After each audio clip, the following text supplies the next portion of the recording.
Hi, నేను మీ Jaanu. Welcome to my channel. ఈ రోజు మనం మోస్ట్ రీసెంట్ గా రిలీజ్ అయిన judge from hell drama episode 3 లో ఏం జరిగిందో తెలుసుకోబోతున్నాం. ఇంకా స్టోరీ విషయానికి వస్తే మనకి హీరో చిన్నతనం చూపిస్తూ ఉంటారు. హీరో పేపర్స్ తో ఫ్లవర్స్ చేసి వాటిని గిఫ్ట్ గా వాళ్ళ పేరెంట్స్ కి ఇద్దామని తీసుకొని ఎక్సైటింగ్ గా వాళ్ళ ఇంటికి వెళ్తాడు. ఇంటి లోపలికి వెళ్లి చూసేసరికి హీరో వాళ్ళ అమ్మా నాన్నని ఎవరో పొడి చేసి కిచెన్ లో నిల్చొని ఉంటారు. హీరోని చూసి అతడు హీరో దగ్గరికి వస్తూ ఉంటాడు. వాళ్ళ అమ్మ హీరోని పారిపో అని అరుస్తుంది. అక్కడితో ఫ్లాష్ బ్యాక్ ఎండ్ అవుతుంది. సెకండ్ ఎపిసోడ్ ఎండింగ్ లో యుస్టిటియా హీరో మర్డరర్ కాదు అని తెలియక అతన్ని పొడి చేస్తుంది. దాంతో హెల్ డైరెక్టర్ అక్కడికి వచ్చి యుస్టిటియాతో మాట్లాడుతూ హీరో ఎవరిని చంపలేదు కాబట్టి అతను మళ్ళీ బ్రతుకుతాడు. నువ్వు తప్పుగా జడ్జ్ చేసినందుకు నీ పనిష్మెంట్ డబుల్ చేస్తున్నా. 1 year లో 20 మర్డరర్స్ ని చంపి హెల్ కి పంపించు, లేదంటే నువ్వు చస్తావని చెప్పి వెళ్లిపోతాడు. అతడు వెళ్లిపోయిన వెంటనే హీరో మళ్ళీ బ్రతుకుతాడు. అలాగే హీరోకి యుస్టిటియా తనని పొడిచింది అని అంతా గుర్తుంటుంది. దాంతో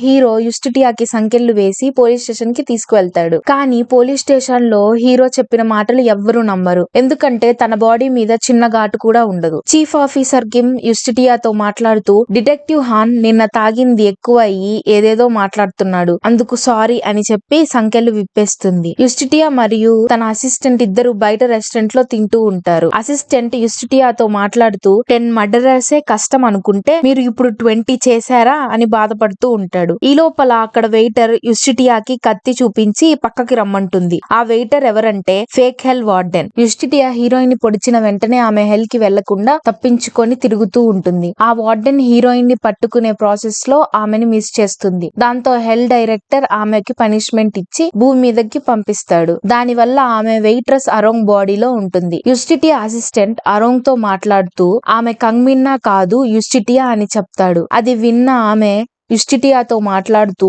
మీరే నా హీరో అని ఆమె కాళ్ళ మీద పడి ఇప్పటి నుండి నేను మీకు హెల్ప్ చేస్తాను అని అంటుంది. అసెంబ్లీ మ్యాన్ జాంగ్ పెద్ద కొడుకు హీరోయిన్ ఉండే ఏరియాని రిడెవలప్మెంట్ చేయాలి అనుకుంటాడు. దానికి ఆ విల్లాలో ఉండే వాళ్ళ పర్మిషన్ కావాలి. దానికోసం హీరోయిన్ ని కాంటాక్ట్ అవ్వడానికి ట్రై చేస్తూ ఉంటాడు. క్రైమ్ ఇన్వెస్టిగేషన్ టీమ్ ముంజాంగ్ జున్ కేసులో అతడి ఫోర్ హెడ్ మీద వేసిన స్టాంప్ ఎక్కడ తయారు చేశారో కనుక్కోవడానికి ప్రయత్నిస్తూ ఉంటారు. హీరో తన మైండ్ కి ఏమన్నా అయ్యిందేమో అని చెక్ చేపించుకోవడానికి హాస్పిటల్ కి వెళ్తాడు. డాక్టర్ తనకి కంప్లీట్ నార్మల్ గా ఉన్నారు అని చెప్తుంది. యుస్టిటియా హీరోని ఎవరూ లేని ప్లేస్ కి తీసుకొని వెళ్లి అక్కడ ఉన్న సీసీటీవీని కళ్ళతో పేల్చేసి యుస్టిటియా హీరోతో మాట్లాడుతూ నువ్వు చచ్చి బ్రతికింది నిజమే, నేనే నిన్ను చంపింది ఈ కత్తితో అంటూ కత్తిని చూపిస్తుంది. నేను హెల్ నుండి వచ్చిన డీమన్ ని 3 months నుండి కంగ్మిన్నా బాడీలో నివసిస్తున్నాను. నువ్వు కానీ ఇంకెవరికన్నా కంగ్మిన్నా నన్ను చంపింది అని చెప్పావో చంపేస్తా నిన్ను అని వార్నింగ్ ఇచ్చి వెళ్లిపోతుంది. నెక్స్ట్ సీన్ లో మనకి నెక్స్ట్ కేస్ కి సంబంధించిన సీన్ చూపిస్తూ ఉంటారు. ఒక ఫ్యామిలీ కార్ లో వెళ్తూ ఉంటారు. బాబు జీహో వాళ్ళ నాన్న హ్యున్సు ఫుల్ గా తాగడంతో వాళ్ళ అమ్మ జయాంగ్ డ్రైవ్ చేస్తూ ఉంటుంది. నాన్న బ్యాక్ సీట్ లో పడుకొని ఉంటాడు. బాబు వాళ్ళ అమ్మతో మాట్లాడుతూ ఏదో వాసన వస్తుంది అంటాడు. దాంతో వాళ్ళ అమ్మ కార్ రూఫ్ టాప్ ఓపెన్ చేస్తుంది. ఈ లోపల ఏదో వెహికల్ వస్తుందని కార్ పక్కకు తిప్పేస్తుంది వాళ్ళ అమ్మ. ఆ కార్ వెళ్లి వాటర్ లో పడుతుంది. వాళ్ళు కళ్ళు తెరిచే లోపల కార్ మునిగిపోతూ ఉంటుంది. వాళ్ళ అమ్మ రూఫ్ టాప్ ద్వారా కార్ పైకి ఎక్కి బాబుని కూడా బయటకు తీస్తుంది. కానీ తన హస్బెండ్ సీట్ బెల్ట్ రాదు. దాంతో వాళ్ళ హస్బెండ్ ఆమెతో మాట్లాడుతూ బాబుని తీసుకొని నువ్వు వెళ్ళు నేను వస్తా అంటాడు. ఆమె బాబుని స్విమ్ చేసుకుంటూ తీసుకొని వెళ్లి ఒడ్డున వదిలిపెట్టి ఆమె తిరిగి ఆ కార్ దగ్గరికి వస్తుంది. ఆ కార్ లాక్ అయిపోయి ఆమె హస్బెండ్ రావడానికి డోర్స్ ఓపెన్ అవ్వవు. తిరిగి వెళ్లి రోడ్డు మీద వెళ్లే ప్రతి వెహికల్ ని హెల్ప్ అని అడుగుతుంది. చివరికి ఆమె హస్బెండ్ ని కాపాడలేకపోతుంది. ఫైనల్ రోజు హ్యున్సు వాళ్ళ అమ్మ వచ్చి జయాంగ్ ని చెప్పుతో కొడుతూ నువ్వే నా కొడుకుని చంపేశావు, నా మనవడు జీహోని నేనే తీసుకొని వెళ్తా అంటుంది. దానికి జయాంగ్ మాట్లాడుతూ నన్ను ఏమన్నా చెయ్యండి, జీహోని తీసుకొని వెళ్ళకండి అని ఏడుస్తుంది. చివరికి జీహో వాళ్ళ నానమ్మ బాబుని తీసుకొని వెళ్తుంది. జయాంగ్ ఎన్నిసార్లు ఇవ్వమన్నా ఇవ్వదు. దానికి జయాన్ వాళ్ళ అమ్మ బాబుని తిరిగి ఇవ్వాలని జీహోని ఇవ్వనందుకు ఆమెని పనిష్ చేయాలని కోర్టులో కేసు వేస్తుంది. యుస్టిటియా ట్రయల్ జడ్జ్ గా ఉంటుంది. జీహో వాళ్ళ నానమ్మ యుస్టిటియాతో మాట్లాడుతూ ఇన్సూరెన్స్ డబ్బుల కోసం నా కొడుకుని చంపిన మర్డరర్ దగ్గర నా మనవణ్ణి ఎలా ఉంచాలి అంటుంది. అది విన్న యుస్టిటియా ఇంకొక మర్డరర్ దొరికారని ఎక్సైట్ అయ్యి కేస్ ని డీటెయిల్ గా తెలుసుకుందామని డిసైడ్ అవుతుంది. ఆ కేస్ ట్రయల్ జరిగేటప్పుడు హీరో కూడా అక్కడే ఉంటాడు. కేస్ నెక్స్ట్ డే కి అడ్జర్న్ అవుతుంది. హీరో యుస్టిటియాకి ఫోన్ చేస్తూ ఉంటాడు. ఆమె ఫోన్ లిఫ్ట్ చేయదు. దాంతో మెగా ఫోన్ తీసుకొని ఆమె ఆఫీస్ బయట ఆమెను పిలుస్తూ ఉంటాడు. యుస్టిటియా హీరో దగ్గరికి వెళ్లి ఏం చేస్తున్నావ్ అని అరుస్తుంది. హీరో ఆమెతో మాట్లాడుతూ నువ్వు నన్ను ఎందుకు చంపాలి అనుకున్నావో, అసలు నువ్వు ఎవరివో తెలుసుకోవడానికి నాకు 1 వీక్ నీతో ఉండే ఛాన్స్ ఇవ్వు అంటాడు. యుస్టిటియా కోపంగా మెగాఫోన్ ని విసిరేసి వెళ్తుంది. జేయాంగ్ ఫస్ట్ క్లాస్ టీచర్. యుస్టిటియా అసలు నిజం తెలుసుకోవడానికి ఆమె టీచర్ గా వర్క్ చేసే స్కూల్ కి వెళ్తుంది. యుస్టిటియా ఆమెతో మాట్లాడుతూ అసలు నిజం ఏంటో తెలుసుకోవడానికి వచ్చాను. మీ అత్తమ్మ చెప్పినట్టు పెళ్లైన 6 నెలలకే ఇన్సూరెన్స్ కోసం మీ హస్బెండ్ ని చంపేశారా అని అడుగుతుంది. జేయాంగ్ యుస్టిటియాతో మాట్లాడుతూ 1 ఇయర్ క్రితం జీహో నా క్లాస్ కి స్టూడెంట్ గా వచ్చాడు. జీహో 2 ఇయర్స్ ఉండేటప్పుడు వాళ్ళ అమ్మకి హెల్త్ బాగలేక చనిపోయింది అని తెలిసినప్పటి నుండి జీహోని ఎక్కువగా చూసుకుంటూ ఉండేదాన్ని. అలా వాళ్ళ నాన్నని కలిశాను. తర్వాత హ్యోన్సు ప్రేమలో పడి అతన్ని పెళ్లి చేసుకున్నా. 6 నెలల్లోనే ఇలా జరిగింది. మా అత్తమ్మ హ్యోన్సు చిన్నగా ఉన్నప్పుడే వదిలేసింది. సడన్ గా ఆయన పెద్దయ్యాక వచ్చి ఆయన్ని మనీ అడుగుతూ ఉండేది. ఇప్పుడు జీహో పేరు మీద ఉన్న ఇన్సూరెన్స్ కోసం ఆశపడే ఆమెకి జీహోని ఎలా ఇవ్వాలి? జీహోని నేను కనకపోయినా నాకు వాడంటే ప్రాణం అని చెప్తుంది. యుస్టిటియా అన్ని తెలుసుకొని స్కూల్ నుండి వెళ్తుండగా హీరో స్కూల్ బయట ఉంటాడు. హీరోని చూసి యుస్టిటియా కోపంగా తన గొంతు పట్టుకుంటుంది. హీరో యుస్టిటియాతో మాట్లాడుతూ మీరు నన్ను చంపలేరు కదా, అందుకే నేను తిరిగి బ్రతికింది. ఇప్పుడు కూడా తక్కువ ప్రెషర్ యూజ్ చేస్తున్నారు అంటాడు. నాకు ఓపిక లేదు, నన్ను వదిలే అంటూ కారెక్కుతుంది. మీ ఇంటి దగ్గర వరకు మిమ్మల్ని వదిలేసి వెళ్తా అంటూ హీరో కూడా ఆమె కార్ లోనే ఫ్రంట్ సీట్ లో కూర్చుంటాడు. హీరో యుస్టిటియాతో మాట్లాడుతూ జయాంగ్ ఫస్ట్ హస్బెండ్ సడన్ గా బ్లైండ్ అయ్యి మౌంటైన్స్ లో పడి చనిపోయాడు. ఆయన పేరు మీద ఉన్న ఆస్తి 500 మిలియన్ విలువ గల అపార్ట్మెంట్ ఆమెకి దక్కింది. అలాగే ఇప్పుడు హ్యోన్సు చనిపోయిన తర్వాత వచ్చే ఇన్సూరెన్స్ మనీ విలువ దాదాపు 3 బిలియన్. ఆమెకి ఆమె కొడుక్కి సగం సగం వస్తుంది అని చెప్తాడు. యుస్టిటియా మాట్లాడుతూ ఇదంతా నాకెందుకు చెప్తున్నావు అంటుంది. హీరో మాట్లాడుతూ ఈ డీటెయిల్స్ తెలుసుకుంటే మీతో ఎక్కువసేపు టైం స్పెండ్ చేయొచ్చు కదా అంటాడు. యుస్టిటియా ఇంటికి రీచ్ అవుతుంది. హీరో మాట్లాడుతూ నెక్స్ట్ జీహో నానమ్మని మీట్ అవ్వడానికి వెళ్తారని నాకు తెలుసు. ఎందుకంటే ముంజంజున్ కేసులో కూడా 2 సైడ్స్ వాళ్ళని మీట్ అయ్యారు కదా. మీకు ఈ కేసు గురించి నిజం కావాలి, నాకు మీ గురించి నిజం కావాలి అంటాడు. యుస్టిటియా కోపంగా అక్కడి నుంచి వెళ్ళిపోతుంది. యుస్టిటియా అసిస్టెంట్ ఆమెతో మాట్లాడుతూ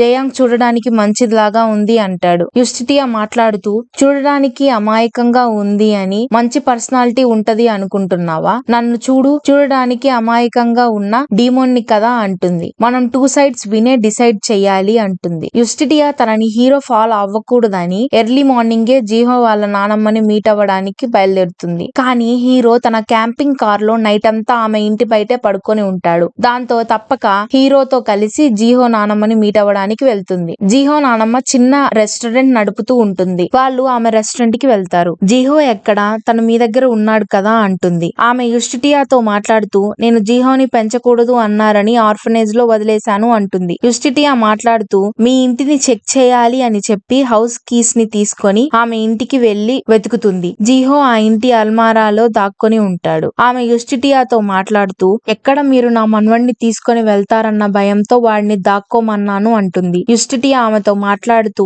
మేము వచ్చింది బేబీ కోసం కాదు, కోర్టులో మీరు చెప్పినట్లు జయాంగ్ నిజంగా ఇన్సూరెన్స్ మనీ కోసం మీ కొడుకుని చంపింది అన్నదానికి మీ దగ్గర ఎవిడెన్స్ ఉందా అని అడగడానికి వచ్చాను అంటుంది. దానికి ఆమె మాట్లాడుతూ నా కొడుకు చనిపోయిన రోజు జయాంగ్ వేరే అబ్బాయితో రూమ్ లోకి వెళ్లడం నేను చూశాను. అలాగే నా కొడుకు చనిపోయి 3 రోజులైనా నా మనవడిని ఇంట్లోనే వదిలేసి ఇంటికి రాలేదు. జీహో పేరు మీద ఉన్న డబ్బుల వల్ల వాడిని ఏం చేస్తుందో అన్న భయంతో జీహోని నాతో తీసుకుని వచ్చాను అని చెప్తుంది. యుస్టిటియా ఆమెతో మాట్లాడుతూ వీటిని ఎవిడెన్స్ అనరు, పద వెళ్ళిపోదామని హీరోతో అంటుంది. హీరో యుస్టిటియాతో మాట్లాడుతూ నేను ఇంకా ఆమెతో మాట్లాడాలి, ఈ లోపల జీహోకి ఐస్ క్రీమ్ కొనివ్వడానికి షాప్ కి వెళ్ళిరా అంటాడు. జీహో యుస్టిటియాతో మాట్లాడుతూ మా నానమ్మ చాలా మంచిది, ఇప్పుడు కానీ ఎవిడెన్స్ ఉంటే నా స్టెప్ మామ్ ని ఏం చేస్తారు అని అడుగుతాడు. యుస్టిటియా మాట్లాడుతూ పనిష్ చేస్తాను అంటుంది. జీహో అయితే ఒకసారి నా డ్రాయింగ్ బుక్ చూస్తారా అంటాడు. యుస్టిటియా జీహో డ్రాయింగ్ బుక్ చూస్తూ ఉంటుంది. అందులో ఒక పిక్ లో ఒక ఆమె బాబుని దిండుతో నలుపుతూ ఉంటుంది. యుస్టిటియాకి డౌట్ వచ్చి జీహోతో మాట్లాడుతూ ఈ డ్రాయింగ్ లో ఉంది నువ్వు మీ స్టెప్ మామా అని అడుగుతుంది. దానికి జీహో ఏం మాట్లాడకుండా సైలెంట్ గా ఉంటాడు. దాంతో యుస్టిటియా మీ స్టెప్ మామ్ ఎవరికి చెప్పొద్దు అనిందా, అయితే సేమ్ అక్కడ ఏం జరిగిందో నాకు చూపించు అంటుంది. దానికి జీహో యుస్టిటియా తలపైన దిండు పెట్టి ఒత్తుతూ ఉంటాడు. ఈ లోపల హీరో అక్కడికి వచ్చి ఏం చేస్తున్నావని బాబుని అంటాడు. యుస్టిటియా హీరోతో మాట్లాడుతూ నేనే అలా చెయ్యమని చెప్పాను అంటుంది. యుస్టిటియా జీహోతో మాట్లాడుతూ కార్ యాక్సిడెంట్ జరిగిన డే ఏం జరిగిందో మాతో చెప్తావా అంటుంది. జీహో హీరో యుస్టిటియాతో మాట్లాడుతూ ఆ రోజు డాడీ బాగా తాగేసున్నాడు. అమ్మ డాడీ సీట్ బెల్ట్ కి ఫెవికాల్ లాంటిది ఏదో పూసి పెట్టడం చూశాను. తర్వాత కార్ లో నేను దాని వాసన వస్తుంది అంటే డాడీ మందు వాసన అని చెప్పి కార్ రూఫ్ టాప్ ఓపెన్ చేసింది అమ్మ. కావాలని కార్ ని వాటర్ లో పడేసి రూఫ్ టాప్ ద్వారా నన్ను బయటకు తీసుకుని వచ్చి ఒడ్డుకు చేర్చాక కార్ కీతో కార్ ని లాక్ చేసేసింది. డాడీని ఎంత కాపాడమని బతిమలన్నా కాపాడలేదు. అమ్మ చెప్పినట్టు కానీ అందరికీ చెప్పకపోతే నానమ్మని చంపేస్తా అని బెదిరించింది అని చెప్పి ఏడుస్తూ ఉంటాడు. హీరో యుస్టిటియా ఇద్దరు తిరిగి వెళ్తూ ఉండగా యుస్టిటియా మాట్లాడుతూ ఫస్ట్ జయాంగ్ మీద చైల్డ్ అబ్యూస్ కేసు పెట్టి హ్యోన్సు డెత్ కేస్ ని రీఇన్వెస్టిగేట్ చెయ్యి అని హీరోకి చెప్తుంది. హీరో యుస్టిటియాతో మాట్లాడుతూ నేను చేయాల్సింది చేస్తాను, కానీ కేస్ ఎవిడెన్స్ జీహో అయితే ఎవరు నమ్మరు. చిన్న బాబు చెప్పే మాటలు ఎవరు నమ్మి కేసు రీఇన్వెస్టిగేట్ చేస్తారు అంటాడు. యుస్టిటియా మాట్లాడుతూ చిన్న పిల్లల్ని నేను నమ్ముతాను, వాళ్ళకి నిజం తప్పితే ఈ ప్రపంచం గురించి ఏం తెలీదు. నువ్వంటే నాకు అస్సలు ఇష్టం లేదు, అయినా కానీ నువ్వు చిన్నప్పుడు ఏమన్నా నాకు చెప్పి ఉంటే ఖచ్చితంగా నమ్మేదాన్ని అంటుంది. ఆ మాటలు విని హీరో కంట్లో నుండి నీళ్లు వచ్చేస్తాయి. ఎందుకంటే చిన్నప్పుడు వాళ్ళ అమ్మా నాన్నని ఒక వ్యక్తి పొడిచినప్పుడు ఏం జరిగిందో పోలీసులకి ఎంత చెప్పినా వాళ్ళు చిన్న పిల్లాడి మాటలు ఎలా నమ్మాలి అని నమ్మలేదు. యుస్టిటియా నమ్ముతాను అనే లోపల హీరోకి ఏడుపు వస్తుంది. పక్క రోజు కోర్టులో యుస్టిటియా జీహో వాళ్ళ నానమ్మ మీద ఏం శిక్ష వేయకుండా జడ్జిమెంట్ ఇస్తుంది. కానీ జీహోని మాత్రం ఎక్కడ ఉంచాలి అన్న రైట్ జేయాన్ కి మాత్రమే ఉంది అని చెప్తుంది. జేయాన్ పోలీసులని తీసుకుని వెళ్లి జీహోని ఇవ్వమని అమాయకంగా అడుగుతుంది. కానీ జీహో నానమ్మ బాబుని పంపించదు. నెక్స్ట్ సీన్ లో జీహో నానమ్మ మెడిసిన్ తాగి పడిపోయి ఉంటుంది. జీహోని కారులో జేయాన్ తన ఇంటికి తీసుకొని వెళ్తుంది. జయాన్ జీహోతో మాట్లాడుతూ ఎందుకు అమ్మ మాట వినలేదు అంటూ పిల్లో గేమ్ కాదు ఈసారి వాటర్ గేమ్ ఆడదాం అంటూ బాత్ టబ్ లో వాటర్ పోసి నిన్ను ముంచుతాను, ఎంతసేపు నువ్వు వాటర్ లో బ్రీతింగ్ లేకుండా ఉండగలవో చూస్తాను అంటుంది. హీరో జయాన్ ఇంటి డోర్ ని కొడుతూ ఉంటాడు. ఇదంతా యుస్టిటియా మ్యాజిక్ పవర్ తో మిర్రర్ లో చూస్తూ ఉంటుంది. నెక్స్ట్ సీన్ లో యుస్టిటియా జయాన్ దగ్గరికి వెళ్లి ఆమెతో మాట్లాడుతూ జీహో ఎక్కడా అని అడిగి తప్పు చేసిన వాళ్ళు శిక్ష అనుభవించాలి అంటూ కత్తి బయటకు తీస్తుంది. ఇక్కడితో ఎపిసోడ్ 3 ఎండ్ అవుతుంది. మిమ్మల్ని కూడా బాధ పెట్టి పశ్చాత్తాపడకుండా ఉండేవాళ్ళు ఉంటే యుస్టిటియా ఖచ్చితంగా మీకోసం వాళ్ళని శిక్షించాలి అని కోరుకుంటూ నెక్స్ట్ ఎపిసోడ్ లో ఏం జరుగుతుందో తెలుసుకోవడం కోసం నా ఛానల్ కి సబ్స్క్రైబ్ చేసి లైక్ చేయండి. మీకు ఏ డ్రామా ఎక్స్ప్లెనేషన్ కావాలో కమెంట్ సెక్షన్ లో మెన్షన్ చేయండి. నెక్స్ట్ వీడియోలో కలుద్దాం. బాయ్.